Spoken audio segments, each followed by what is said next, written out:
a man, who they say he murdered 3. Strange things have happened there. No stranger would it be if we met at midnight in the hanging tree.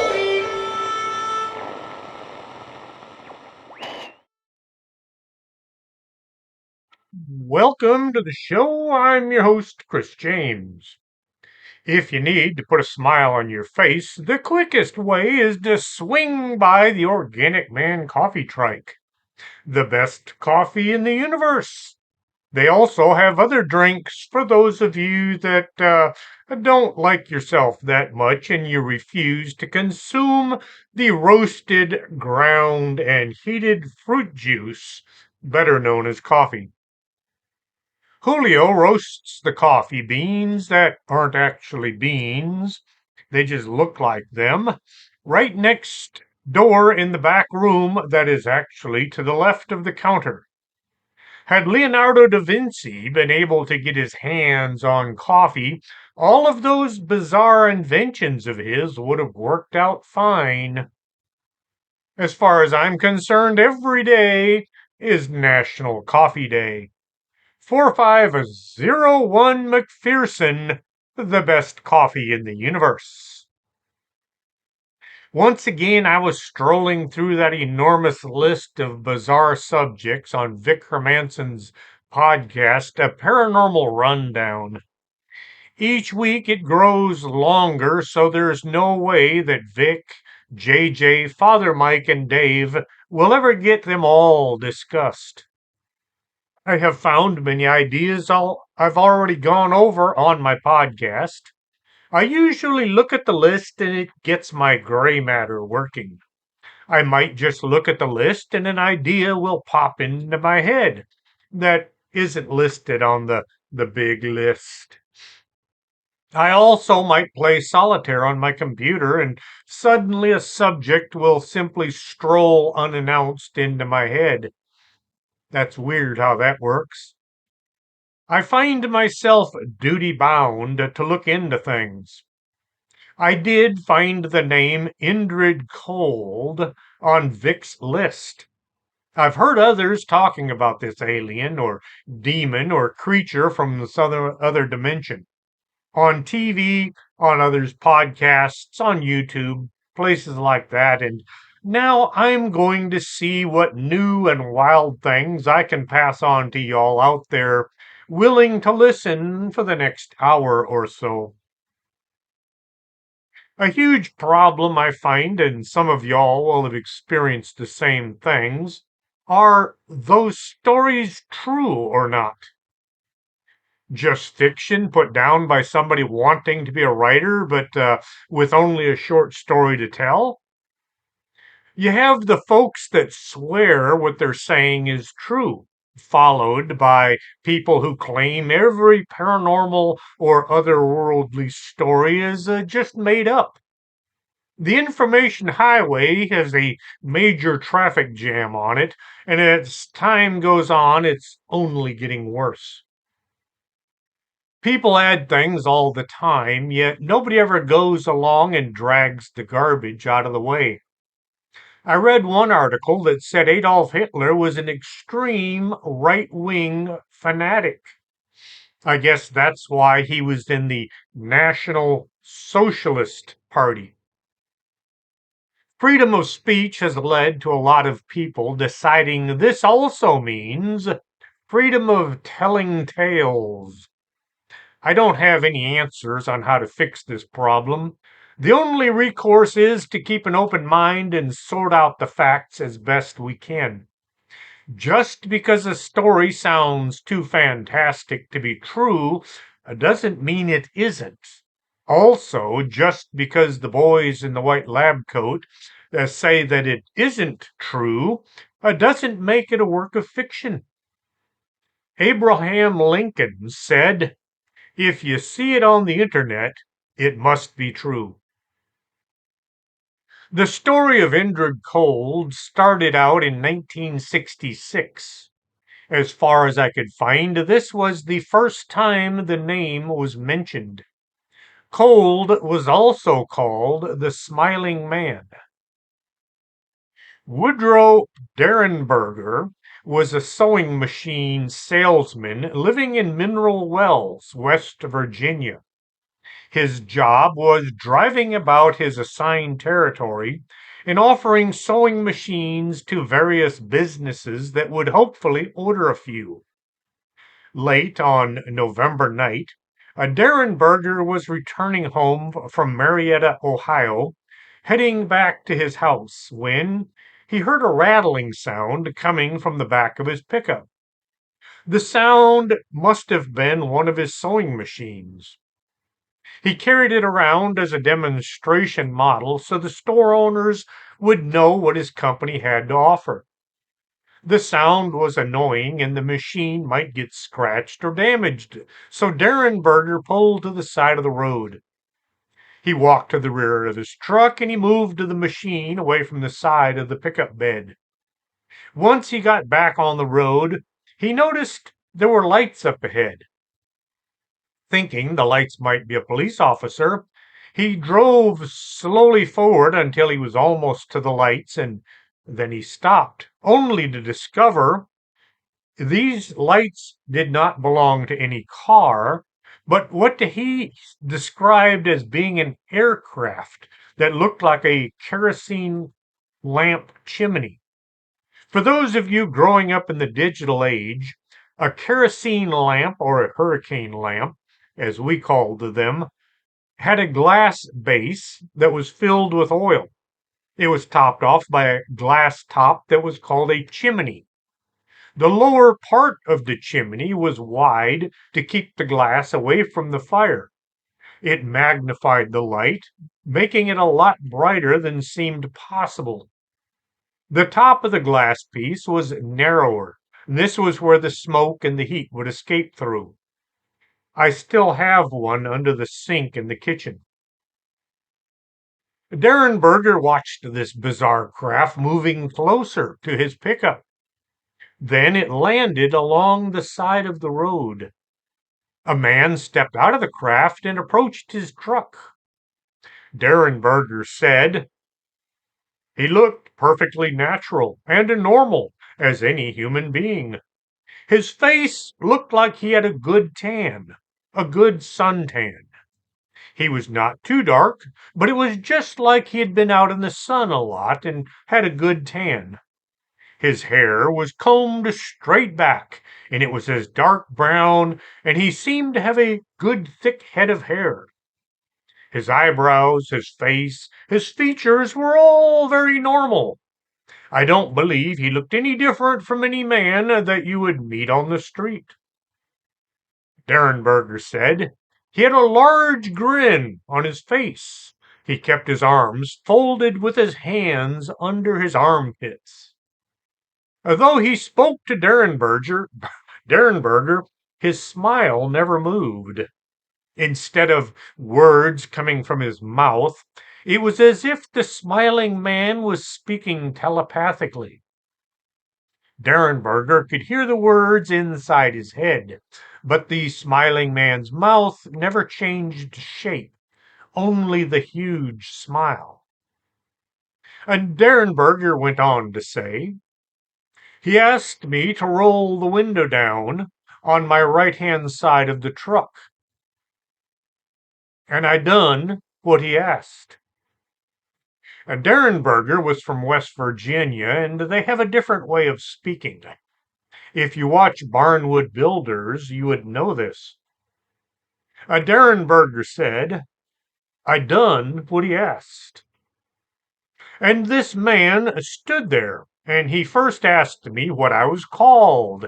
And I know he means my name, and I told him my name, and he asked me, why are you frightened? The smiling man said, don't be frightened. We wish you no harm. We mean you no harm. We wish you only happiness. And I told him my name, and when I told him my name, he said he was called Cold. Once the incident was over, Derenberger reported his encounter to the Parkersburg police. Parkersburg is right next to Mineral Wells, just slightly north and to the west. The next day, the media had gotten wind of the encounter, and the frenzy surrounding the story took off.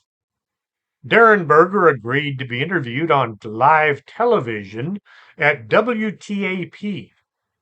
Members of the West Virginia State Police, representatives of the Wood County Airport, the Parkersburg Police, and a representative from the Wright-Patterson Air Force Base in Dayton, Ohio, were all interviewed as well.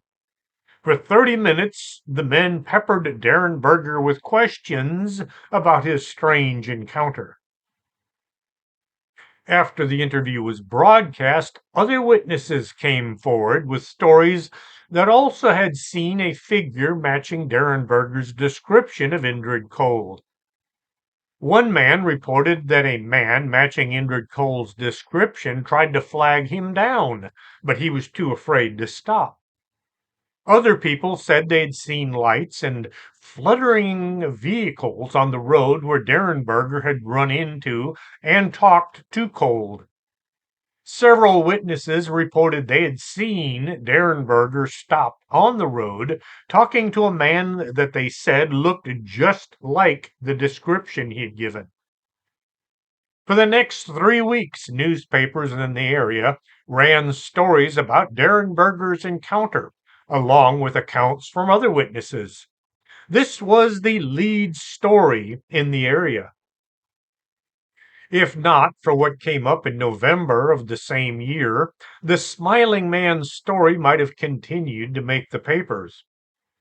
November 12th, 1966, Clemendon, West Virginia, about 50 miles southwest, a group of grave diggers working in a cemetery spotted a massive figure that was moving rapidly from tree to tree. The grave diggers described this figure as being a brown humanoid being. 3 days after the gravediggers' initial report in nearby Point Pleasant, West Virginia, two couples noticed a white-winged creature, 6 to 7 feet tall, standing in front of their car.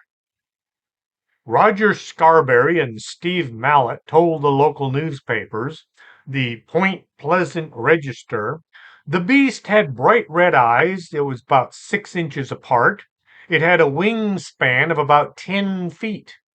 Apparently, it did not like the headlights from their car, but when they tried driving away, this giant bird man began to chase them.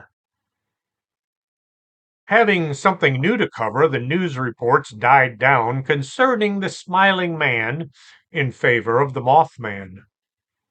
This was not the end of the smiling man, only the intense press coverage. Derenberger said he was visited often by the strange grinning man over the course of the next month. Derenberger's family said they too had seen Cold and other strange things as well.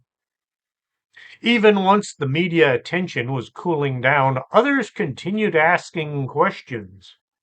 The story brought locals to Derenberger's house, hoping to get a glimpse of Cold.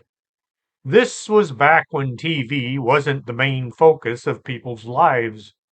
If somebody living in town had a weird encounter, this was live entertainment. People would swing by Derenberger's house and simply knock on the door. Questions were asked, usually the same few questions, but different people. Not everybody believed the smiling man was a real story.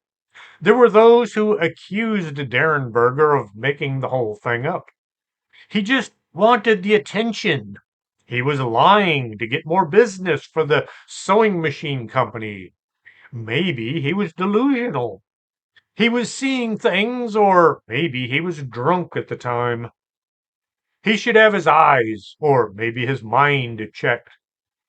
Derenberger did seek medical advice. His physician gave him a clean bill of health, found no evidence of chemical imbalance or any kind of discrepancies. Nothing Derenberger did would get the jerks off his case. Their harassment not only negatively affected him, but it affected his family and his friends as well. The family received years of harassing phone calls and blamed lost jobs and friends on Derenberger's tale of Indrid Cold. Derenberger suffered from painful headaches and depression, and eventually his wife divorced him. Derenberger moved away from the area to escape his notoriety. Eventually, November 1971, Derenberger wrote a book about his visits called Visitors from Lanaulis, which is still available at Amazon for $17.99 in paperback. While he never recanted his story, he just stopped talking about it after a while. After years of living far from home, Derenberger moved back to Mineral Wells area before his death in 1990 at the age of 74. Derenberger's account became solidified in the public mind. Well, at least to those of us willing to look into bizarre stories and not act like 12-year-olds. Actually, many 12-year-olds act better than the folks who were harassing Derenberger into seclusion. The grinning man, the smiling man, or Indrid Cold became a part of rural myths and legends, as well as into tales of the creepy and the unknown. Before Derenberger went into hiding, he had spoken to John Keel, the author of the Mothman prophecies. This caused the legend of Indrid Cold to become linked to the Mothman. John Keel, one of the most famous journalists in the field of paranormal, had visited Derenberger at his home. He found the man hiding behind the curtains in a state of paranoia and intense fear. Derenberger said he was hiding from his human visitors who refused to leave him alone. Keel attributed the Derenberger story to the high levels of strangeness surrounding the Mothman's brief reign of terror. Alva John Keel was born in Hornell, New York. He was the son of a singer and a band leader. His parents soon divorced, and Keel was raised by his grandparents in Perry, New York, until his mother remarried. He switched his middle name to his first name, going by John Keel. He was fascinated by magic an early age, and he was known as Houdini by his friends. He loved reading about magic, humor, science, travel, and aviation. His first story was published in the Magician's Magazine when he was 12 years old. At age 14, he had determined to become a writer. He had a column in the Perry Herald named Scraping the Keel. He published a science fiction fanzine named The Lunarit, and he routinely sent stories to magazines in New York. At 16, he had taken every science course available at his high school, and he decided to quit and become a full-time writer. After his time in the Army, Keel was a foreign radio correspondent in Paris, Berlin, Rome, and Egypt. At age 24, he resigned and traveled for 4 years around the Middle East and Southeast Asia. He tried to find performers of the Indian rope trick, investigate fakirs and yogis, and he even tried to track the Yeti. Keel wrote a few novels using the pseudonym Harry Gibbs. 1966, he wrote a fictional story called The Fickle Finger of Fate. It sold about 600,000 copies. 1966, Playboy magazine had asked Keel to write an article about UFOs, but his story was rejected and never saw print. Keel had become interested in the subject. He traveled to 20 states and interviewed thousands of witnesses, several hundred of them in depth. The material was used in his book, Operation Trojan Horse. He made repeated visits to Point Pleasant, West Virginia, looking for UFO reports, and this was how the Mothman prophecies came to be. His interviews and thoughts concerning UFOs were published in magazines such as Flying Saucer Review, A Flying Saucer, A Saga, and a Saucer News. He was a technical advisor to the Library of Congress from 68 to 69 and special consultant to the Office of Scientific Research and the Bureau of Radiology. Keel later became a consultant to the Department of Health, Education, and Welfare. Keel invented the term Men in Black in an article for the men's adventure magazine, The Saga, which was published in 1967. There is one account that said that Indrid Cold had taken a Derenberger to his home planet and they'd stayed there for 6 months. I could only find one reference to the story, and it might just be hearsay. Long after Derenberger was no longer with us, Indrid Cold has continued. He's described as being very tall man wearing an old suit. His eyes are very small and they're set wide apart, with a cartoonishly wide and eerie smile on his face.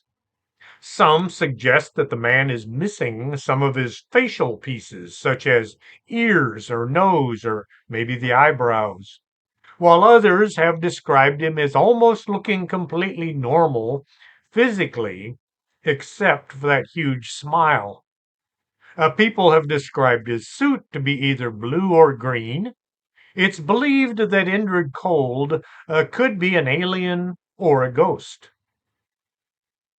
The personality of Indrid Cold, or the Smiling Man, differs between sightings.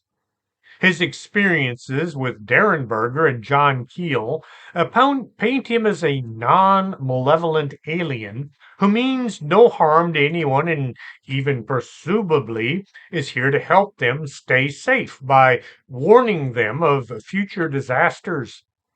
Others tell a far different type of being, make him out to be a creepy and possibly paranormal stalker.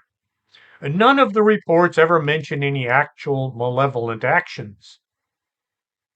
I'm not sure how to feel about creepypasta. They seem to entertain a lot of folks, and they're good outlet for some people who have short, scary stories to tell. Too many times, some creature or being from the past gets tied into one of their stories, and all of a sudden, everybody thinks that the whole legend is nothing but fiction. Things like the pale crawler, seen by hundreds of witnesses, including myself, and given the name the rake. Just because somebody writes a short story using the creature doesn't mean they invented the thing. You may as well declare Monty Python's Holy Grail to be a work of historical accuracy. The creepy pasta version of the Smiling Man introduced in the Reddit post makes him out to be a very creepy and possibly insane being who behaves erratically, and he dances around randomly and he stares at the sky. This character is more like a stalker who follows the witness around, making life interesting, if not too weird. The creature Derenberger encountered had very little to do with this version. To call Indrid Cold the Smiling Man is no longer really correct. The problem is, Indrid was originally called the Smiling Man because of how he behaved. This got me to thinking. Could the original character, the original encounter with Cold, have been an alien race that wanted to appear benevolent or peaceful? Thinking the way to put folks at ease was to smile at them led to Cold trying to look happy and friendly. The problem encountered might have been people smile with their eyes. The alien creature only used its mouth. This is all just speculation on my part. Plus, I don't believe a smiling alien is a good alien. To serve man comes to mind. I usually forget there are some listeners out there who haven't gone down the same path that I used. They didn't grow up watching The Twilight Zone. The Canamites are a race of 9 foot tall aliens. They land on Earth as the planet is beset by international crisis. One of the aliens addresses the UN delegation and a bunch of journalists. He states that his race's motivation in coming to the Earth is to provide humanitarian aid by sharing their advanced technology that can easily, inexpensively solve all the energy and food shortages and prevent international warfare. He hands over a book written in their language. The folks in Washington managed to translate the title of the book as To Serve Man. The Canamites deliver on their promise to turn the world into a utopia, transforming barren deserts into blooming fields, and each nation is given an impenetrable force field that leads to the virtual disbandment of all militaries. Humans are soon volunteering to travel to the Kenemites' home planet. As the main character is boarding a ship to the Kenemites' world, his assistant comes rushing forward to tell him that she has successfully translated the rest of the book and has discovered it is actually a cookbook for, for preparing dishes from human bodies. To serve man, probably the best Twilight Zone episode ever put out. Indrid Cold sounded like a visitor from another planet. He presented himself to Derenberger with a huge smile on his face, and the human didn't feel threatened or uneasy, just very surprised at running into an alien on the side of the road in West Virginia. Cold continued visiting Derenberger and his family, causing all kinds of problems. This didn't seem to be anything as far as the alien was concerned, even though he ruined Derenberger's life. The creepy pasta version is similar in appearance, only in that it has a huge smile. From what I could find, Derenberger wasn't the actual first person to encounter the smiling man. In October, about a month previous, two young boys saw the same being.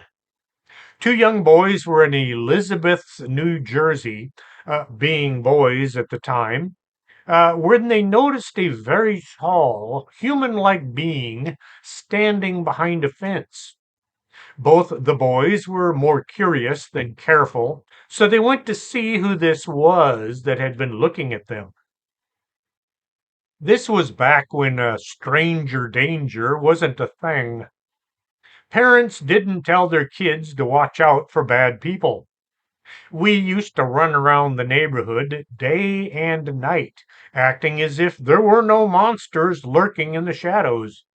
It's not that there weren't any monsters, it's just parents didn't tell their kids to watch out for them. As the two boys got closer to the fence, they both began to feel uneasy. Once they could actually see the man, he had a huge smile pasted across his face. Both of them started to feel fear, and they realized that the man had a creepy smile on his face. The man was looking at the boys, peering at them through the fence. These boys realized that this was something other than just a man, and they turned and ran. They told their parents about seeing the smiling man. They said he had small, beady eyes set wide in his face. His smile didn't reach these small orbs. They thought his nose was tiny or maybe non existent. They said he was wearing a suit, but they didn't have any details on color or what type it was. Shortly after Darren Berger's story was front page news, a family reported they had a similar paranormal experience. Their daughter woke up in the middle of the night to see a tall man grinning at her from the foot of her bed. The man walked around her bed and stood right next to her. The daughter, not being a black belt in anything, did what she could. She screamed in fear and ducked under her blankets to hide. The father came charging into the room looking for monsters or intruders. The mother asked what had frightened her, and the daughter described the smiling man. Now, this could have been brought on by all the news coverage, but the papers never mentioned any kind of malevolent activities, only that Darren Berger had run into a man with a huge smile. Young kids back then seldom read newspapers, and parents didn't go into those kind of details with them.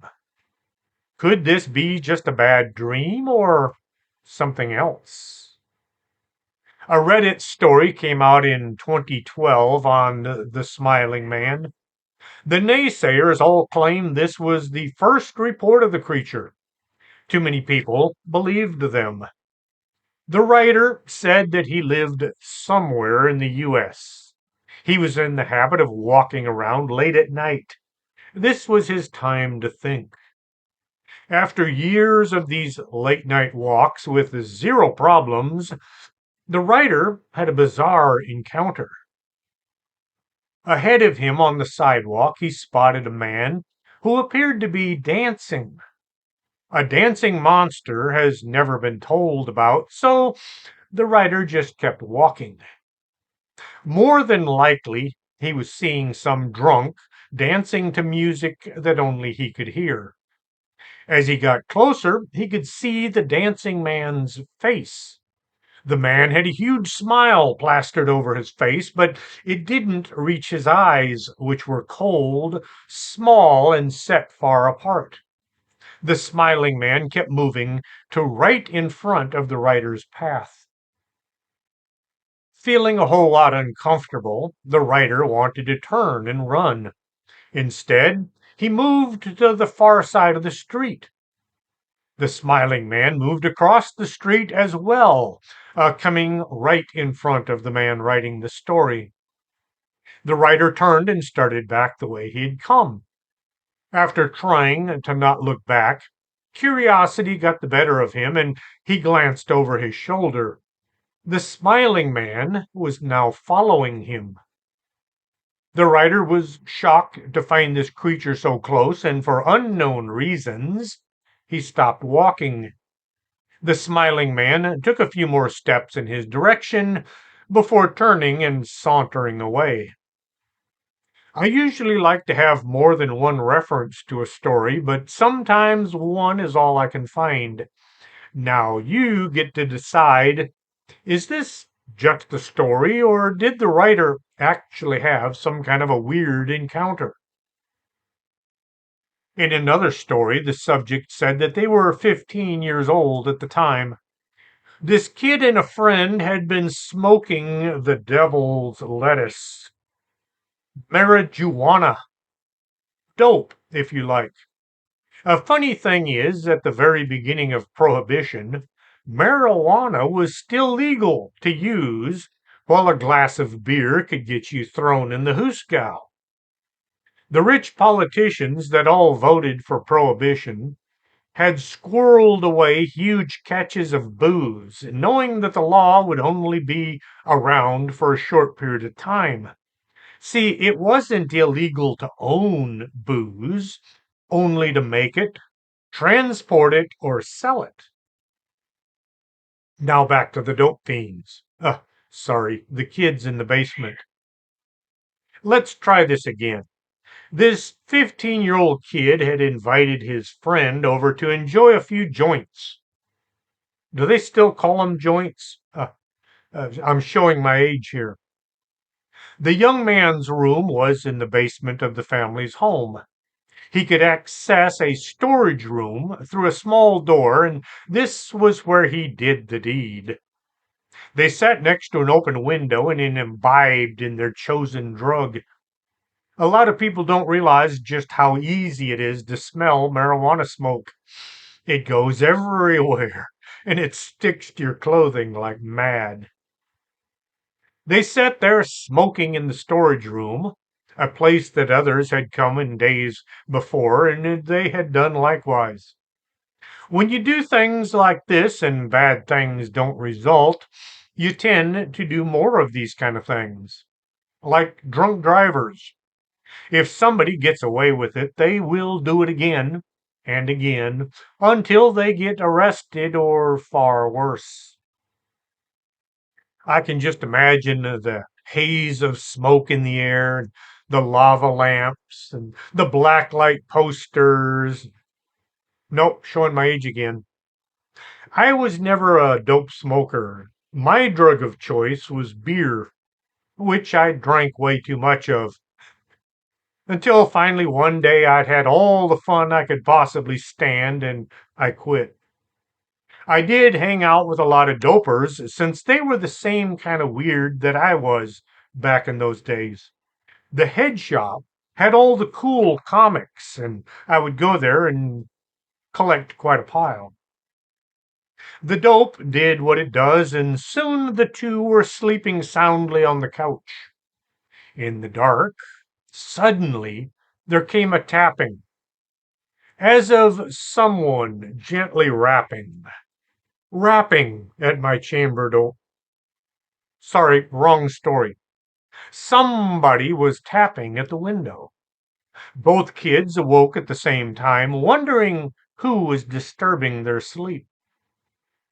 Looking in the window was a man with a huge smile on his face. The man had huge bloodshot eyes that seemed to drill into their souls. As the man exhaled, a cloud of condensation would form on the window glass. The storyteller realized that he hadn't bothered to lock the window after closing it. The stranger could simply pull the window open and come inside with them. The two were frozen in fear as the smiling man looked in at them. Suddenly, the man was gone. One second he was staring at them, and then the window was empty. They both had the same thought. Did the smiling man leave, or did he slip in through the window? And he was now in the storage room with just a few feet between him and them. They waited as long as they could, not knowing if death was just on the other side of this flimsy little wall. They finally screwed up their courage and they looked in the storeroom. It was empty. This would have been a good time to fire up another joint and blow off some of that tension. Not that I'm encouraging smoking dope, but I never had to fight anyone who was high on dope. The number of drunks who wanted a piece of me is long and painful. Dope smokers, they were always easy to handle. This next story came from 1975 and a 14-year-old. The boy's parents had separated and it was his mom's turn for his visit. He had an apartment. She had an apartment, and it wasn't far from his dad's place. His mom asked him to go to the corner store and pick up some drinks. As he walked along the sidewalk, he saw somebody walking towards him, coming from the opposite end of the block. The person's shoes, or his feet, they looked odd. They didn't look like a person's feet. The small voice in his head began to say, "You should move to the other side of the street." But this was just paranoia. weird thing and he tried to ignore it. No need to do anything crazy like that. The voice began quite insistent, and finally the young man did as his inner voice was asking. He acted as if he had a very good reason to cross the street, move to the other side, trying not to stare at the stranger. As he passed the unknown figure, now safe distance away, he glanced over to see if there was anything weird or dangerous to be seen. There was nothing really odd, so he walked back to the other side and he continued on to the store. This is just too silly, he told himself, and thinking he would prove that his paranoia was just his imagination, he turned around to watch the stranger walking away. Instead of walking along like a normal person, the stranger had stopped and was now looking directly at him. The skin on his face was pale white. The eyes were small and set far apart. The smile was as creepy as any look could get. The creature's lips were bright red, and his eyes appeared to be icy blue.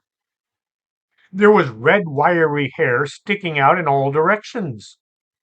Once he'd looked into the creature's eyes, he felt frozen in place. The small voice once more began advising him to not look the thing in the eyes. It was a Herculean effort, but he managed to pull his eyes away from the creatures, and once he was no longer in its line of sight, he took off running for the corner store. Glancing back to be sure the thing wasn't chasing him, he saw that this smiling man was now standing outside his mother's apartment, looking in the window. The boy made it to the corner, and then he looked back once again. The smiling man was gone. Not exactly the same, but very similar stories were repeated on a few other websites. Makes me wonder about the things out there around us. I did a show on dreams back in April. It got me to looking closer any time somebody mentioned a dream that they had. The next story involves a dream encounter. The person telling the story set the stage by saying, at night, when headed to their bedroom, they had to walk past the front door to their house. Once asleep and in dreamland, a story unfolds in their subconscious. They are walking by the front door, and a tall, thin man is standing just outside. He's wearing an old, ratty looking suit. His face is visible through the window in the door. His smile is not happy, but creepy and maybe hungry. The eyes in this thing's face are big and wide. And that was it. If you ever have a dream that feels like more than just your imagination, write it down as soon as you wake up. You never know what might come of it. In another dream encounter, the teller was coming home from the grocery store. It was late at night when the smiling man, along with two other people, approached him, calling him by name. The man in the dream responded back. The smiling man kept saying his name as he got closer. This smiling creature was laughing and getting closer along with his two companions, who both remained quiet. There was nobody else in the dream, just the dreamer, the smiling man, and his two minions. Suddenly, a high-pitched screeching sound filled the air. The dreamer became aware that the smiling man was about to attack, so he reached into his pocket for some kind of weapon. He didn't know if it was a gun or a knife, but he knew that he had something in his pocket. Dreams can be confusing. It's funny how sometimes you'll know things in your dreams for no reason. Just a thought pops into your head. In the dream, he became aware that he was dreaming and immediately woke up. People say that if you die while dreaming, You're never going to wake up. They call these folks experts. I have had quite a few dreams where I died and then I woke up right after. I didn't even feel bad. I didn't have a fast pulse or anything. Just woke up and I thought, that was weird. This next story is from a 10-year-old.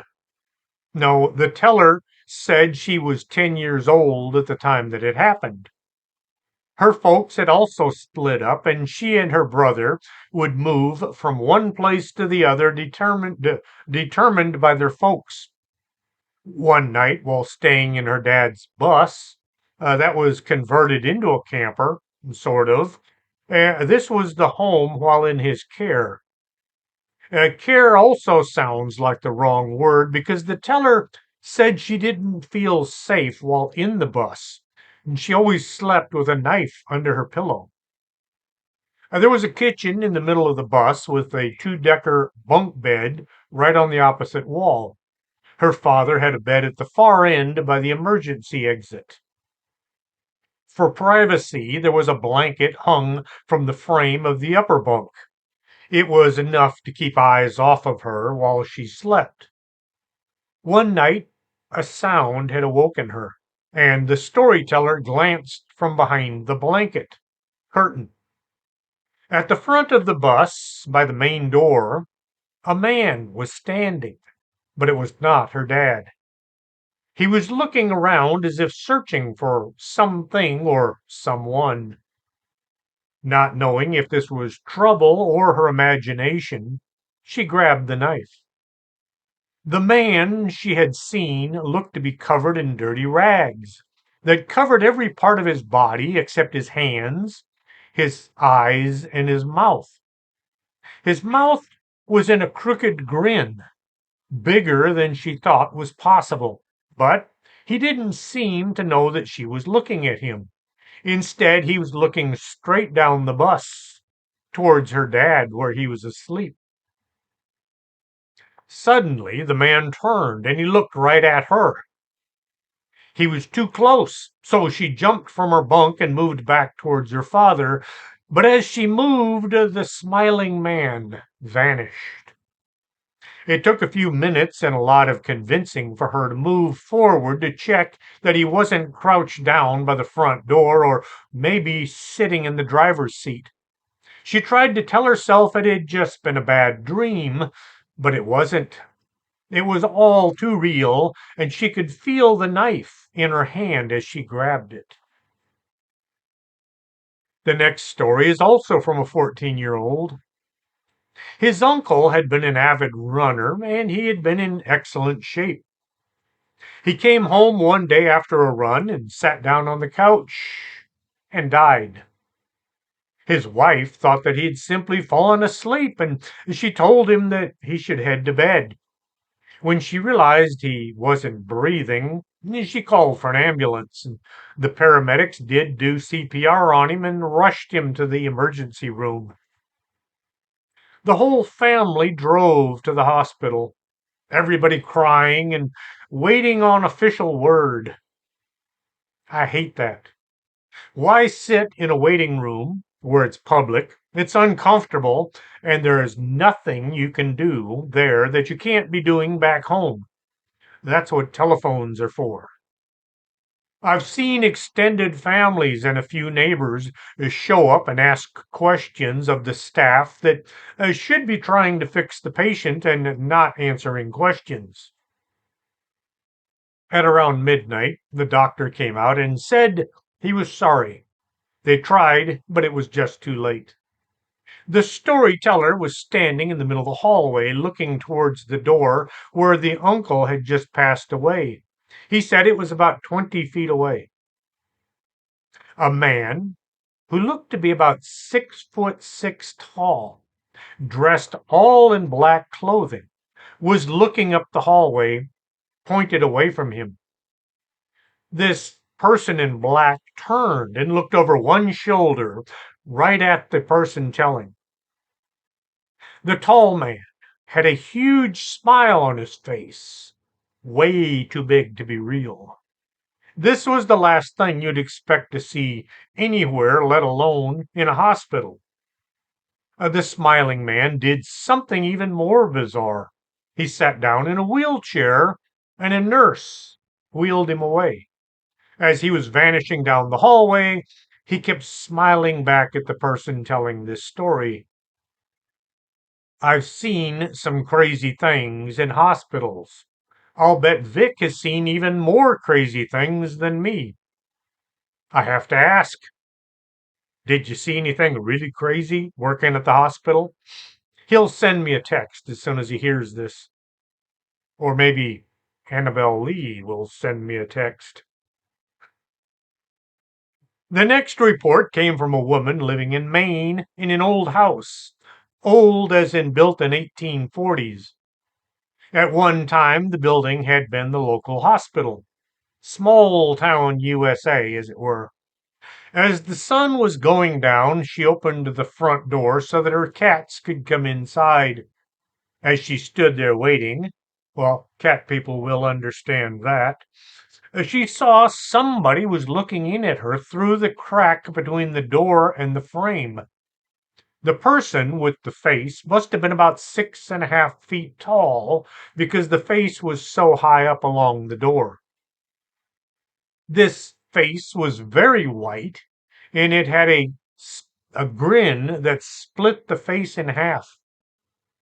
The woman screamed and ran into the house. Her husband came running with his gun to see what was up. As she was running through the house, she was still able to see the front door. The face was no longer there. Her husband released the hounds, literally. He opened the door to the garage and he tried to get the dogs to go looking for whoever was just outside. The dogs just walked through the house, but they never went on alert. A quick walk around the house did not turn up anyone or thing that shouldn't be there. The next tale of the smiling man was from Omaha, Nebraska. The witness was in high school and would take his dog out late at night. As he was walking up the street, he spotted a man standing on the far end. Just looking at this guy brought on a feeling of dread. The guy wasn't doing anything, just standing there, but he was still very creepy to look at. When the witness got about halfway up the street, he could see the other person was wearing an old, maybe a green or blue suit, and he had on a fedora. The smile on his face was way too big. As the witness stood there watching, the smiling man just turned and walked away. A young man was working at McDonald's. He didn't own a car, so he had to walk about a mile each way. One night he got stuck working the late shift and it was dark as he stepped out the door and headed home. He always carried a flashlight for the places that were too dark to walk safely. Passing an alleyway, the sound of somebody moving around caught his attention. He turned on the flashlight and aimed it into the alley. There was a tall man wearing an old suit. The smile on his face was terrifying. The smiling man began moving towards the witness. It looked as if he were dancing up the alley. The witness ran to a dumpster and jumped up on it, reaching the top of a wall, and he clomb. As he was shinnying up higher, something grabbed his leg. The smiling man was right below, and he had him held fast. The witness tried kicking downwards with his other foot, and the smiling man fell to the ground, landing hard with his head. As the witness watched, the smiling man got to his feet and sauntered away as if there was nothing wrong. All of these stories were about the smiling man. Well, how about a smiling woman? A bunch of friends were staying in a cabin in the woods. It was going to be a cold night, so they went around collecting firewood. They had a wheelbarrow, and they were loading it up. Once the wheelbarrow was sufficiently full, one of the girls was wheeling it back to the house when she saw something terrifying. The look on her face got everybody's attention, and she dropped the handles of the wheelbarrow and began to run for the cabin. If you see somebody running as if their life depends on it, you'd better join in.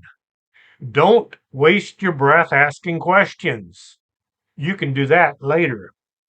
Don't stand there like the dumb teenager in the horror movie, or you will be taken down just like said teen.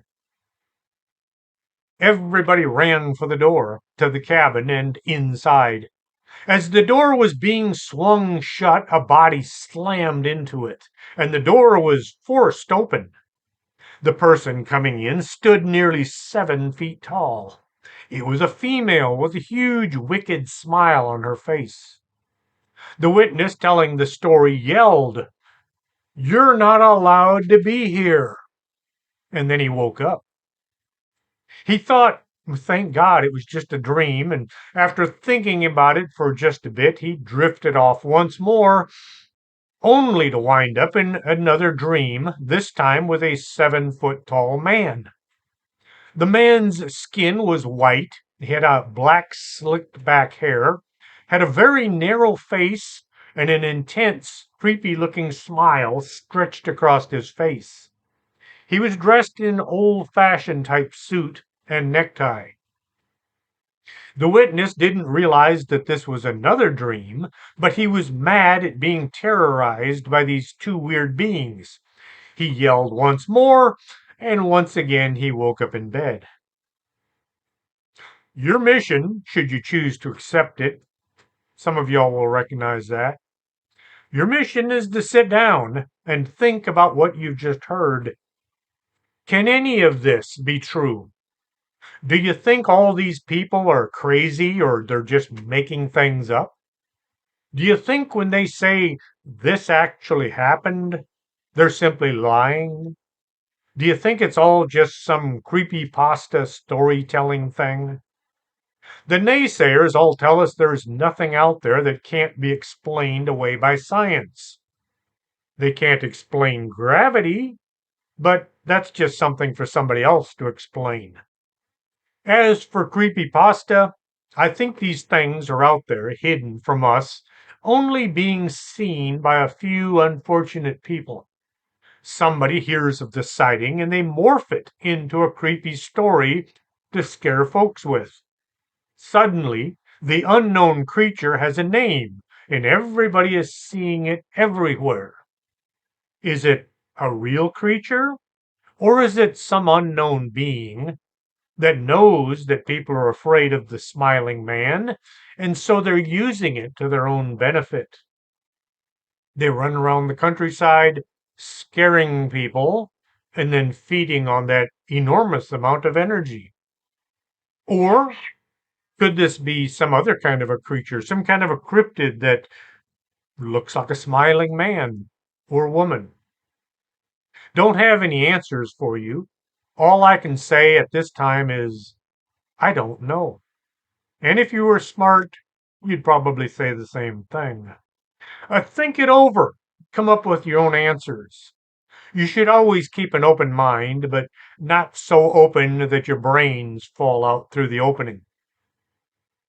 If you enjoyed tonight's show, tell your neighbors, tell your friends, tell people you don't even know that they should be listening to Strange Things with Chris James. If you're listening to this on some platform that only has some of the shows, you can find all of the archives on iHeartRadio in the podcast section, or you can find 99.9% of them on YouTube. Some of the early shows did not have an actual video. It's just an image, a still shot with my voice going on in the background. If you'd like to support the show, you can buy one of my books, The Laredo Paranormal Research Society, Fort McIntosh and the Paranormal, Paranormal Laredo, or Paranormal Stories, and my latest book, is UFOs. And don't forget, this Saturday, September 17th, in Jefferson, Texas, there will be the UFO Con. If you're not already there as you're listening to this, well, it might be a little late to get there. It's 540 miles from where I'm sitting. So I'll be leaving early Friday, which means this show will be kicked out the door late Thursday night. Until next time, this is Chris James for Strange Things. September 17th, it's August 17th. I've been confusing August and September my entire life. Don't know why. So if you're trying to show up in September, that ain't it. It's August 17th here in Jefferson, Texas. Be there or don't. It's all yours.